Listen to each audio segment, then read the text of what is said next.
Beredar video viral sejumlah petani ramai-ramai menjual tandan buah segar sawit ke negeri tetangga Malaysia. Seperti terlihat dalam unggahan di akun Instagram Terang Media pada Jumat, 1 Juli 2022. Tidak diketahui pasti kebenaran video tersebut. Namun diketahui saat ini harga TBS di Indonesia memang anjlok, yakni menyentuh kisaran harga di bawah Rp1.500 per kilogram. Seperti halnya Indonesia, Malaysia pun mengalami goncangan akibat anjloknya harga sawit. Namun dari informasi yang dirangkup, harga TBS di negeri jiran tersebut masih lebih tinggi dari di Indonesia. Hal itu dibenarkan oleh Ketua Dewan Pimpinan Daerah I-Aspektir Indonesia Riau Sutoyo.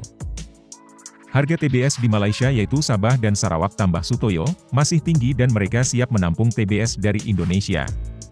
TBS dari Kalbar terutama kota-kota yang dekat perbatasan TBS-nya bisa sampai dalam 1 kali 24 jam ke PKS di Malaysia.